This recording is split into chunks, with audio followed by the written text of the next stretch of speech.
A drive-through lesson in patience. Last night, I was at the McDonald's drive-through, and the lady behind me honked her horn and made an obscene gesture because I was taking too long to place my order. So, I paid for her food. When she got to the cashier, she told them that I had paid for her meal, and she felt embarrassed. When I got to the second window to pick up my food, I showed them both receipts, so I ended up taking her food too. I paid for it, and now it's mine. Now she has to get back in line. Let's see if she learns from this.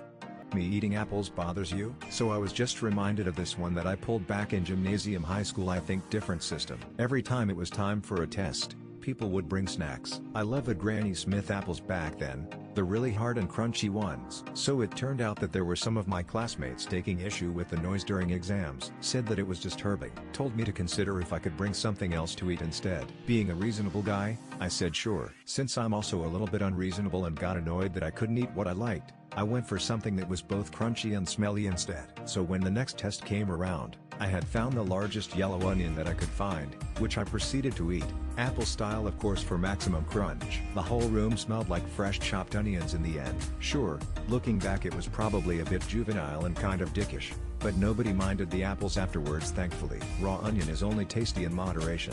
Tifu by buying a truck with a rolled back odometer. I'm kicking myself for ignoring red flags and not getting a Carfax report before buying it. I found a 2014 Ford F-150 XLT 5.0 V8 listed for $8,600 on Facebook Marketplace. The seller claimed he had owned it for 2 years and had treated it like his baby. The price was great compared to others with similar mileage, 166,500 miles on the odometer. When I met the guy to check it out and test drive it, everything seemed solid. I told him I wanted a pre-purchase inspection, but he got defensive, saying I was wasting his time and that he had tons of other buyers. Red flag.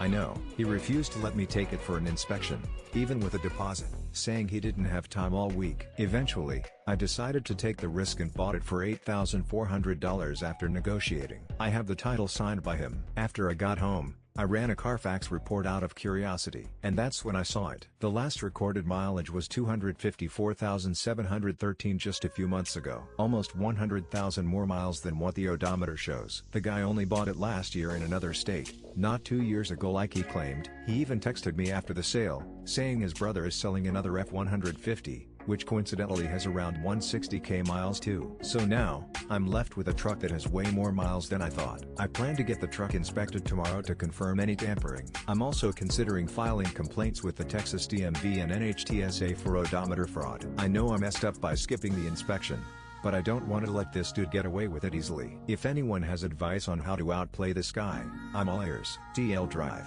Bought an F-150 off a guy on Marketplace, later found out the odometer was rolled back by nearly 100k miles. The seller lied about how long he owned it, refused a pre-purchase inspection, and may be doing this as a scheme. Now, I'm looking for ways to hold him accountable.